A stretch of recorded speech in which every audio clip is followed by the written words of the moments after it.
Hi guys, ഇന്ന് ഒരു pepper ചിക്കൻ്റെ റെസിപ്പിയാണ്. ആദ്യം നമുക്ക് ചൂടായ പാനിലേക്ക് വെളിച്ചെണ്ണ ഒഴിച്ച് കൊടുക്കണം. അതിന് ശേഷം വെളിച്ചെണ്ണ ചൂടാവുമ്പോൾ ഇഞ്ചിയും വെളുത്തുള്ളിയും ചതച്ചത് ചേർത്തിട്ട് നന്നായി വഴറ്റി കൊടുക്കണം. വെളുത്തുള്ളിയുടെയും ഇഞ്ചിയുടെയും പച്ചമണം മാറുന്നത് വരെ നമുക്ക് നല്ലവണ്ണം വഴറ്റി കൊടുക്കാം. ഇപ്പോൾ വെളുത്തുള്ളിയും ഇഞ്ചിയും ഒക്കെ നല്ലവണ്ണം പച്ചമണം മാറിയിട്ടുണ്ട്. ഇനി നമുക്ക് അതിലേക്ക് പൊടിയായി അരിഞ്ഞ സവാള ചേർത്തിട്ട് നല്ലവണ്ണം വഴറ്റി കൊടുക്കണം. എന്നിട്ട് ഇതിലേക്ക് ആവശ്യത്തിനുള്ള ഉപ്പ് ചേർത്തിട്ടും നല്ല പോലെ വഴറ്റിയെടുക്കണം. സവാള വഴറ്റി വരുമ്പോൾ ഒരു ഗോൾഡൻ ബ്രൗൺ കളർ ആവുന്നത് വരെ നമുക്ക് വഴറ്റിയെടുക്കണം. ഇപ്പോൾ സവാള നല്ല പോലെ വഴറ്റി വന്നിട്ടുണ്ട്. ഇനി അതിലേക്ക് നമുക്ക് ഒരു ചെറിയ തക്കാളി ചേർത്തിട്ട് നല്ല പോലെ ഇളക്കി യോജിപ്പിക്കണം.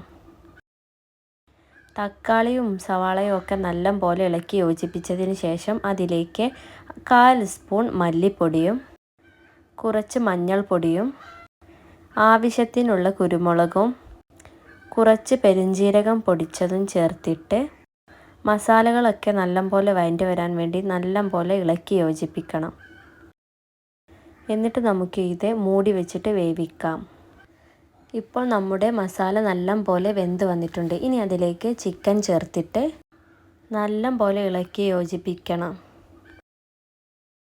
എന്നിട്ട് നമുക്ക് ഇത് മൂടി വെച്ചിട്ട് 10 മിനിറ്റ് ചിക്കൻ വേവിക്കാൻ വെക്കാം.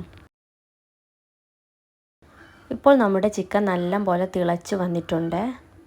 എന്നിട്ട് ഇത് ഒന്നുകൂടെ ഇളക്കി കൊടുത്തതിന് ശേഷം വീണ്ടും 5 മിനിറ്റ് വേവിക്കാൻ വെക്കാം.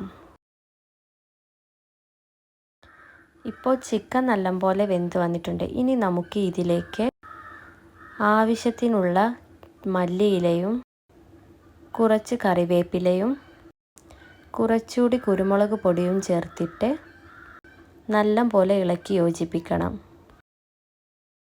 എന്നിട്ട് മല്ലിയിലയും കറിവേപ്പിലയും കുരുമുളക് പൊടിയും ഒക്കെ അതിൻ്റെയൊക്കെ പച്ചമണം മാറുന്നത് വരെ നമുക്കിത് ഒന്നുകൂടെ മൂടി വെച്ച് വേവിക്കാം.